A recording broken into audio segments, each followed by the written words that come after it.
Hello students, welcome to chemistry class. Think like a proton and stay positive.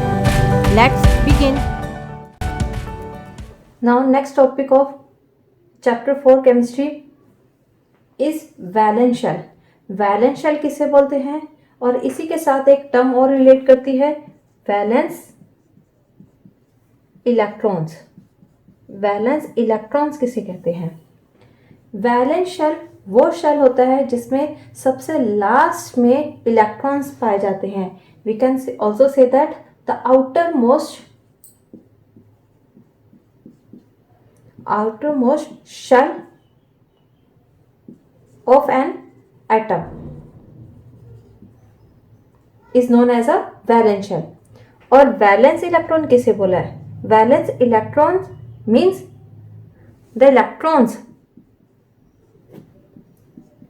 the electrons present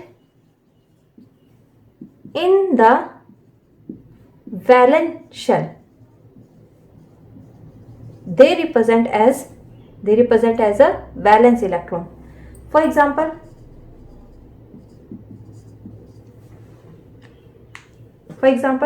we have a atom हमारे पास suppose क्या है, magnesium का symbol क्या होता है, Mg, और इसका एटॉमिक नंबर होता है 12. जब हम इसकी इलेक्ट्रॉनिक कन्फिगरेशन लिखते हैं, इलेक्ट्रॉनिक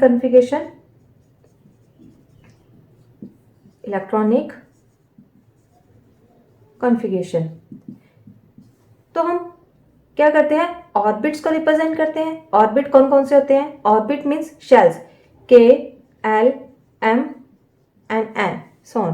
ठीक है, ये क्या है, शेल्स है. अब हम क्या करेंगे, ये जो हमारा एटॉमिक नंबर 12 है, इट मीन्स इसके पास टोटल नंबर ऑफ इलेक्ट्रॉन्स भी कितने हैं, 12. अब इन 12 इलेक्ट्रॉन्स को हम इन शेल्स में फिल करेंगे. K orbit contains two electrons, 8 and 2. अगर हम इसे प्लस करेंगे तो हमारी डिजिट भी क्या आएगी, 12. 2 + 8 10, 10 + 2 12. 12 ही क्या है, हमारा एटॉमिक नंबर है. अब यहाँ पे देखो हमारा लास्ट शेल कौन सा बन रहा है. हमारा जो लास्ट शेल है M, last shell is M, और M ही हमारा क्या कहलाएगा, वैलेंस शेल. अब बात कर रहे हैं वैलेंस इलेक्ट्रॉन्स. वैलेंस इलेक्ट्रॉन्स वो इलेक्ट्रॉन्स होते हैं जो लास्ट ऑर्बिट में सबसे एंड में फिल किए जाते हैं. जैसे M ऑर्बिट में जो इलेक्ट्रॉन्स हैं वो रिप्रेजेंट होंगे एज अ वैलेंस इलेक्ट्रॉन्स. अब बात करते हैं कि ये दो शेल्स हैं, इनको क्या नेम दें हम. इन शेल्स को हम बोल देते हैं बेटा जी कोर शेल मतलब जो क्या है, सबसे नजदीक है न्यूक्लियस के. मतलब सबसे पहले K को फिल किया, उसके बाद L को फिल किया, सबसे लास्ट में किसका नंबर आया है, M शेल का. तो जो इनर मोस्ट शेल्स होते हैं हम उन्हें बोल देते हैं कोर, और इन कोर शेल्स में जो इलेक्ट्रॉन्स होते हैं उन्हें बोल देते हैं हम कोर इलेक्ट्रॉन्स. अब नेक्स्ट वन इज, एक और डेफिनेशन अराइज होती है, इन्हीं से रिलेटेड होती है, वो होती है वैलेंसी. वैलेंसी क्या होती है, अब इसे डिस्कस करते हैं. Valency, next term is valency. Valency क्या होती है? Valency is defined as the combining capacity of an element. ठीक है, ये क्या करता है, किसी भी एलिमेंट की कंबाइनिंग कैपेसिटी को डिफाइन करता है. फॉर एग्जांपल जैसे सोडियम जब क्लोरीन के साथ रिएक्ट करता है then it will form NaCl. NaCl क्या है, कंपाउंड. ऐसे ही हाइड्रोजन गैस ऑक्सीजन गैस के साथ जब कंबाइन करती है तो क्या फॉर्म करती है, वाटर। अब जो ये कंपाउंड और मॉलिक्यूल की फॉर्मेशन हो रही है वो किसके ऊपर डिपेंड कर रही है, वो डिपेंड कर रही है वैलेंसी के ऊपर। बट हम वैलेंसी कैसे फाइंड आउट करेंगे, कैसे ये फॉर्मूला बना, ठीक है ना। सबसे पहले फॉर्मूला बनाने में आपको वैलेंसी कैलकुलेट करनी आनी चाहिए। वैलेंसी में हमेशा एक रूल लगता है। वैलेंसी में हमेशा ये देखा जाता है कि लास्ट ऑर्बिट में कितने इलेक्ट्रॉन्स प्रेजेंट हैं, ठीक है। जैसे फॉर एग्जांपल ये हमारे पास क्या है, एक सोडियम एलिमेंट है, इसका एटॉमिक नंबर कितना है, 11। अब जब हम इसकी इलेक्ट्रॉनिक कन्फिगरेशन लिखते हैं तो इलेक्ट्रॉनिक कन्फिगरेशन क्या बनती है, 2 8 1। के ऑर्बिट में कितने इलेक्ट्रॉन्स है, 2, एल में 8 और एम में कितने हैं, 1 इलेक्ट्रॉन। और इन्हें क्या बोल रहे थे हम, इसे बोला जाता है हमारे shells, they represent as a shells, ठीक है। ये सारे KLM। और ये वाला क्या है हमारा वैलेंस शेल, और ये क्या है हमारा वैलेंस इलेक्ट्रॉन। ये सब क्या है, इलेक्ट्रॉन्स। अब रूल की बात कर रहे थे, रूल कौन सा है, रूल ये है कि जो लास्ट ऑर्बिट होता है, ठीक है ना, एवरी एटम और एवरी एलिमेंट वांट्स कि उसका लास्ट ऑर्बिट क्या होना चाहिए, कंप्लीटली फिल होना चाहिए। अब कंप्लीटली फिल के लिए दो ही कंडीशन है। कंडीशन कौन सी, कंडीशन है या तो वो क्या करे, इलेक्ट्रॉन को लूज कर दे, यानी कि इलेक्ट्रॉन छोड़ दे, या फिर इलेक्ट्रॉन्स को कहीं से गेन कर ले। गेन कहाँ से करेगा, पड़ोस के कोई भी एलिमेंट पड़ा होगा उससे इलेक्ट्रॉन्स को ले लेगा, और लूज कहाँ करेगा, पड़ोस के ही किसी एलिमेंट को अपना इलेक्ट्रॉन दे देगा, ठीक है ना। अब सोडियम का लास्ट ऑर्बिट कौन सा है, अब सोडियम का जो लास्ट शेल है, ठीक है ना, लास्ट ऑर्बिट उसी को बोल रहे हैं। लास्ट शेल है हमारा M, और M में कितने इलेक्ट्रॉन्स प्रेजेंट है, 1। But according to the rule, ठीक है ना, according to the general rule for the distribution of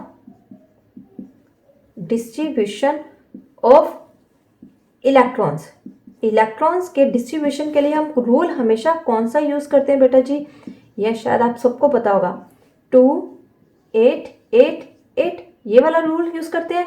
means K क्या है, K में मैक्सिमम कितने इलेक्ट्रॉन्स प्रेजेंट हो सकते हैं, 2, और L में कितने इलेक्ट्रॉन हो सकते हैं, मैक्सिमम 8 से कम इलेक्ट्रॉन हो सकते हैं, बट कभी भी 8 से ज़्यादा इलेक्ट्रॉन नहीं होते हैं, ठीक है ना। और M में भी सेम केस है। अब हमारे पास जो सोडियम है, सोडियम में M ऑर्बिट क्या है हमारा, M शेल क्या है, लास्ट शेल है, और लास्ट शेल की कैपेसिटी थी 8 इलेक्ट्रॉन्स को होल्ड करने की, बट उसके पास कितने इलेक्ट्रॉन्स हैं, 1 इलेक्ट्रॉन है।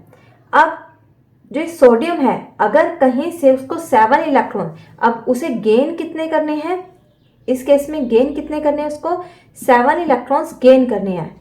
बट ध्यान रखना, कोई भी एटम है या कोई भी एलिमेंट है, जब भी वो इलेक्ट्रॉन लूज करता है तब भी उसकी एनर्जी कंज्यूम होती है, या कहीं से इलेक्ट्रॉन्स को गेन करता है तब भी उसकी एनर्जी कंज्यूम होती है। अब इस केस में क्या हो रहा है, M को इलेक्ट्रॉन, ठीक है ना, M को 7 इलेक्ट्रॉन कहीं से गेन करने पड़ेंगे, बट इतनी कैपेसिटी सोडियम के पास नहीं है, ठीक है। सोडियम के लास्ट ऑर्बिट में 7 इलेक्ट्रॉन्स की कमी है, डेफिशिएंसी कितने इलेक्ट्रॉन्स की है, 7 इलेक्ट्रॉन्स की है। तो क्या करेगा कि यहाँ से 7 इलेक्ट्रॉन्स लेने से अच्छा है कि मैं 1 इलेक्ट्रॉन ही क्या कर दूं, किसी को डोनेट कर दूं, ठीक है। अब 1 इलेक्ट्रॉन जब किसी को वो डोनेट कर रहा है, इट मीन्स वही उसकी क्या बन जाएगी, वैलेंसी, ठीक है ना। यहाँ पे हम डेफिनेशन में ये भी लिख सकते हैं, valency means capacity of donating और gaining an electron by any element, ठीक है, कि कोई भी अगर एलिमेंट इलेक्ट्रॉन को क्या कर रहा है, इलेक्ट्रॉन को डोनेट कर रहा है, ठीक है, या फिर इलेक्ट्रॉन को गेन कर रहा है वो भी क्या डिफाइन करती है, उसकी वैलेंसी को डिफाइन करती है। अब गेन और डोनेट का काम जो हो रहा है, ठीक है, डोनेट करने का और गेन करने का जो काम हो रहा है वो किस पर्पज से हो रहा है, ताकि वो दूसरे एलिमेंट के साथ जुड़ सके और कोई भी कंपाउंड या मॉलिक्यूल की फॉर्मेशन कर सके। अब यहाँ पे सोडियम की बात कर रहे थे। सोडियम ने क्या किया, एक इलेक्ट्रॉन 1 इलेक्ट्रॉन्स को किसी को डोनेट कर दिया। जब उसने 1 इलेक्ट्रॉन डोनेट कर दिया मींस अब इसकी इलेक्ट्रॉनिक कॉन्फ़िगरेशन क्या बन जाएगी, Na11 एटॉमिक नंबर था इसका, इलेक्ट्रॉनिक कॉन्फ़िगरेशन बन जाएगी इसकी 2,8। Okay 2,8।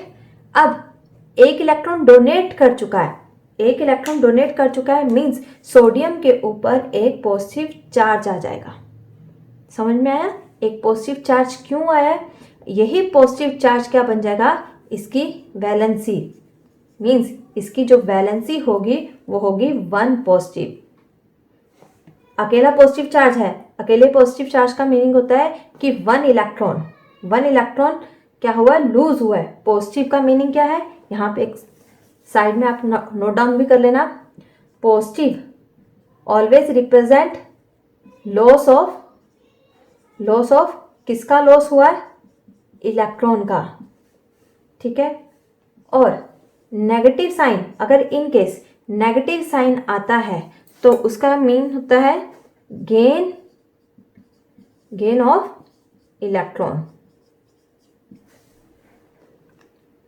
Okay, now let me take some more examples.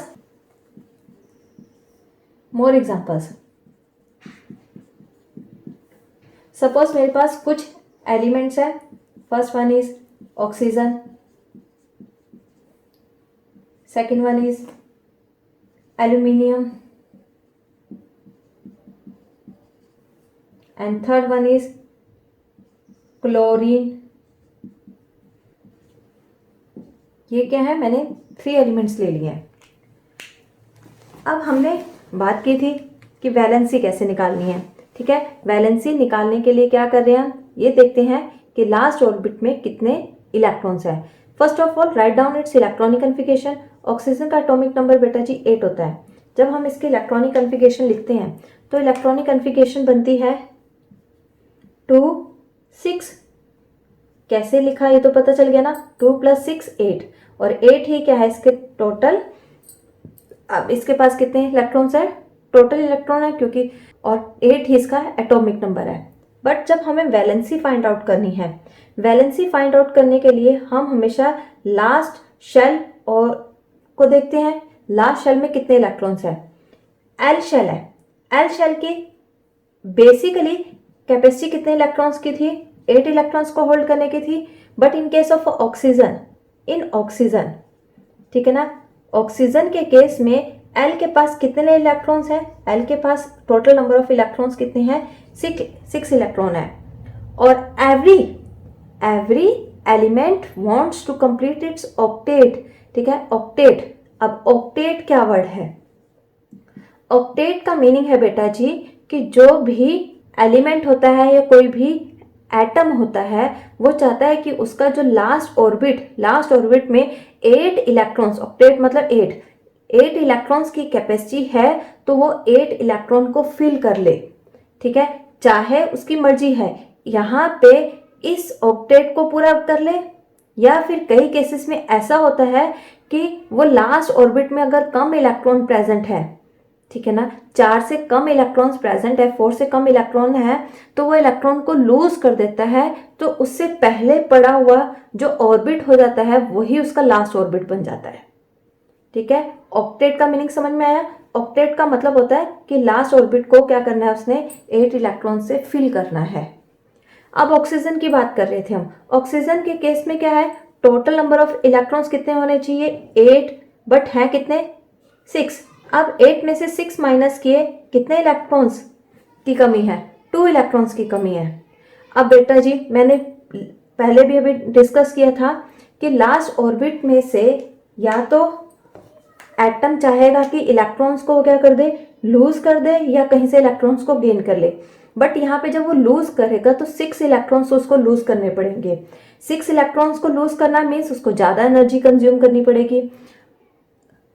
और अगर वो कहीं से उसको 2 इलेक्ट्रॉन्स मिलते हैं तो 6 के कंपेयर एनर्जी किस केस में कम कंज्यूम करनी पड़ रही है? इस केस में क्या है, एनर्जी कम कंज्यूम करनी पड़ी है, तो फटाफट ये इलेक्ट्रॉन्स अपने पास गेन कर लेगा, ठीक है ना। जब इलेक्ट्रॉन ये गेन कर लेगा तो ओवरऑल हम इसे रिप्रेजेंट किस तरीके से करेंगे, ठीक है। यहाँ गेन कर लिया तो गेन करने पर ये बन जाएगा L ऑर्बिट में कितने इलेक्ट्रॉन्स हो जाएंगे, L ऑर्बिट में अब कितने इलेक्ट्रॉन हो गए हैं, 8 इलेक्ट्रॉन्स, ठीक है ना।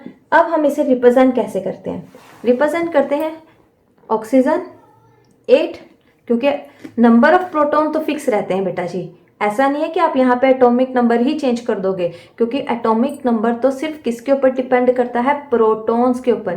किसके ऊपर डिपेंड करता है, total number of protons.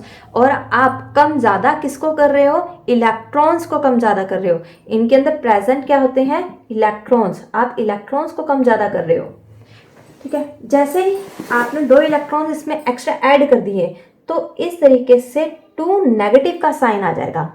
2 means 2 electron आपने एक्स्ट्रा इसके अंदर ऐड किए हैं। कितने इलेक्ट्रॉन एक्स्ट्रा ऐड किए हैं, 2 इलेक्ट्रॉन इसके अंदर एक्स्ट्रा ऐड कर दिए हैं, ठीक है ना। अब 2 इलेक्ट्रॉन जब एक्स्ट्रा ऐड किए हैं तो ऐड के केस में हम साइन कौन सा लगाते हैं, नेगेटिव। अभी डिस्कस किया था, पॉजिटिव का मतलब क्या होता है, लॉस किसका, इलेक्ट्रॉन्स का, और नेगेटिव का मतलब क्या होता है, गेन।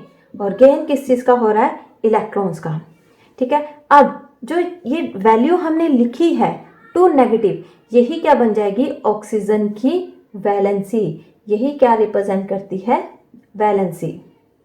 Got it. अब एल्युमिनियम का केस लेते हैं। एल्युमिनियम में क्या होता है, अब एल्युमिनियम का एटॉमिक नंबर होता है 13।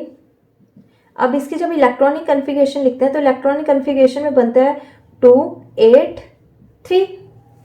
अब जो लास्ट ऑर्बिट है, लास्ट ऑर्बिट यहाँ पे क्या आएगा, M K L M।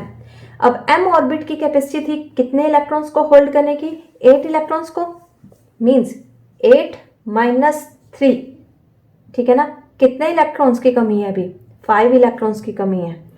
5 electrons की कमी मींस अब अगर ये 3 इलेक्ट्रॉन कहीं लूज कर देता है तो कम एनर्जी लगेगी, बट अगर कहीं से 5 इलेक्ट्रॉन गेन करता है तो ज़्यादा एनर्जी लगेगी। तो हर कोई चाहता है ना कि जहाँ कम एनर्जी खर्च हो वही काम प्रेफर है, तो ये कोशिश करेगा कि 3 इलेक्ट्रॉन्स को क्या कर देगा, लूज कर देगा। जब 3 इलेक्ट्रॉन लूज कर देगा तो इट मीन्स इसकी वैलेंसी क्या बनने वाली है, यहाँ पे इसकी वैलेंसी बनने वाली है 3 पॉजिटिव, ठीक है। पॉजिटिव का मीन क्या हुआ, यहाँ पे इलेक्ट्रॉन का लॉस हुआ। कितने इलेक्ट्रॉन्स का लॉस हुआ है, 3 इलेक्ट्रॉन्स का। Got it. और यही क्या है इसकी वैलेंसी। क्लोरीन, क्लोरीन के केस में क्लोरीन का सिंबल Cl होता है, एटॉमिक नंबर होता है इसका 17। अब इसकी इलेक्ट्रॉनिक कन्फिगरेशन लिखते हैं। इलेक्ट्रॉनिक कन्फिगरेशन जब लिखेंगे 2 8 7, लास्ट ऑर्बिट में कितने इलेक्ट्रॉन्स हैं, 7, और कमी कितने इलेक्ट्रॉन्स की है, 8। किस बेसिस पे बोल रही हूँ बेटा जी, इसके लिए आपको हमेशा ये वाला रूल याद रखना है। रूल क्या था हमारा, KLMN 2 8 8 8। ये रूल हमेशा याद रखना पड़ेगा, और ये रूल हम यूज करते हैं फॉर इलेक्ट्रॉन्स के डिस्ट्रीब्यूशन के लिए, means for electronic configuration. Electronic configuration के लिए हम यही रूल को फॉलो करते हैं, ध्यान रखना। अब लास्ट ऑर्बिट M है, इसके केस में भी लास्ट ऑर्बिट क्या बन रहा है, KLM। Last orbit is M, और M में कितने इलेक्ट्रॉन्स की कमी है, 1 इलेक्ट्रॉन्स की कमी है, ठीक है। 1 इलेक्ट्रॉन की कमी है। अब 7 इलेक्ट्रॉन को लूज करना ज़्यादा आसान है कि कहीं से 1 इलेक्ट्रॉन ले लें, ऑब्वियस है। यहाँ पे 1 इलेक्ट्रॉन को गेन करना क्या है, ज़्यादा इजी है। तो 1 इलेक्ट्रॉन जब इसके पास आ जाएगा, इट मीन्स हम अब इसे किस तरीके, किस फॉर्म में रिप्रेजेंट करेंगे, क्लोरीन 17 and 1 नेगेटिव। अगर इस तरीके से भी लिखते हो तब भी गलत नहीं है, क्लोरीन नेगेटिव। नेगेटिव साइन का मीनिंग समझ गए ना, नेगेटिव साइन का मीनिंग है कि इसके पास ऑलरेडी एक एक्स्ट्रा इलेक्ट्रॉन प्रेजेंट है। ओके, यहाँ से आपसे क्वेश्चन किस टाइप से पूछे जाते हैं, यहाँ से कई बार क्वेश्चन पूछा जाता है कि write down electronic configuration of sodium ion, ठीक है, या फिर क्लोरीन आयन। एक क्वेश्चन ये हो गया। और सेकंड क्वेश्चन हो गया आपसे, क्वेश्चन यहां से भी ये भी आ जाता है, फाइंड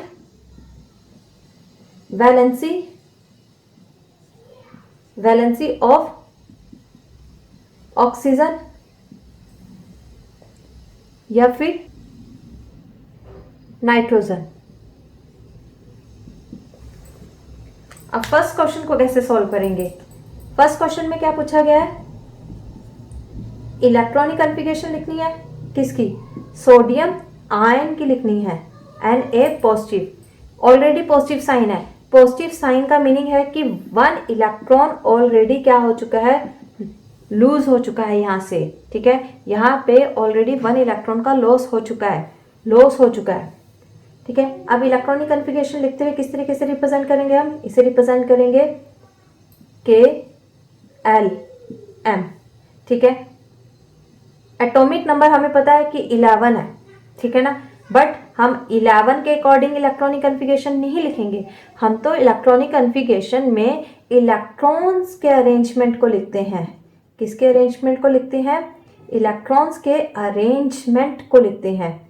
अब जहां पे पॉजिटिव साइन है मींस ऑलरेडी एक इलेक्ट्रॉन इसमें से कम हो चुका है, मींस टोटल इलेक्ट्रॉन कितने हैं? 11 में से 1 माइनस कर दोगे कितने? 10। टोटल नंबर ऑफ इलेक्ट्रॉन्स कितने हैं इसके पास? 10। Now represent these 10 electrons in these shells. के ऑर्बिट के अंदर मैक्सिमम इलेक्ट्रॉन कितने होंगे? 2, और इसमें कितने होंगे? 8, और ये वाला क्या हो गया अब? ब्लैंक, ठीक है ना। अब कितने टोटल इलेक्ट्रॉन्स हो गए हमारे पास? 11। सेम केस हम क्लोरीन के साथ अप्लाई करेंगे। क्लोरीन के केस में क्लोरीन का एटॉमिक नंबर कितना होता है? 17 और नेगेटिव साइन है। नेगेटिव साइन मींस इसके पास ऑलरेडी 1 इलेक्ट्रॉन एक्स्ट्रा है। टोटल इलेक्ट्रॉन पहले कितने थे इसके पास? 17, और नेगेटिव साइन मींस 1 प्लस कर दिया, कितने बन गए यहाँ पे? 18, ठीक है। कितने इलेक्ट्रॉन हो गए अब यहाँ पे? 18। अब इन 18 इलेक्ट्रॉन्स को ही आपने अरेंज करना है, किसमें? KLM में, ठीक है। के ऑर्बिट में टोटल इलेक्ट्रॉन्स कितने होते हैं? 2, 8 एंड 8। अब इसे टोटल करके देखो कि 18 ही है। 2 + 8 10, 10 + 8 18, ठीक है। इस तरीके से हम क्या कर सकते हैं? इलेक्ट्रॉनिक कन्फिगरेशन को रिप्रेजेंट कर सकते हैं। अब हमारा नेक्स्ट क्वेश्चन क्या है? Find valency of oxygen and nitrogen. इस केस में क्या करेंगे हम? सबसे पहले हम उसी एटम की इलेक्ट्रॉनिक कन्फिगरेशन लिखेंगे। इसकी इलेक्ट्रॉनिक कन्फिगरेशन कितनी है? 2, 6, ठीक है। मींस टोटल इलेक्ट्रॉन फिलहाल इसके पास कितने हैं? 6 इलेक्ट्रॉन है। बट इसका लास्ट ऑर्बिट कौन सा है? Last orbit is L। L orbit की मैक्सिमम इलेक्ट्रॉन्स की कैपेसिटी कितनी थी? 8, बट हमारे पास कितने हैं? 6। 8 में से 6 माइनस करेंगे, कितने इलेक्ट्रॉन्स रह गए? 2 इलेक्ट्रॉन्स। अब ऑक्सीजन किसको प्रेफर करेगा? 6 इलेक्ट्रॉन को लूज करना या कहीं से 2 इलेक्ट्रॉन्स को गेन करना? ऑब्वियस है, किसको प्रेफर करेगा? 2 इलेक्ट्रॉन्स को गेन करना। इट मीन्स अब यही क्या बन जाएगी इसकी? वैलेंसी। नेक्स्ट केस है, नेक्स्ट वन इज नाइट्रोजन। और नाइट्रोजन का एटॉमिक नंबर कितना होता है? 7। इस केस में इसकी इलेक्ट्रॉनिक कन्फिगरेशन क्या बनेगी? 2, 5। लास्ट ऑर्बिट अगेन इसके केस में कौन सा है?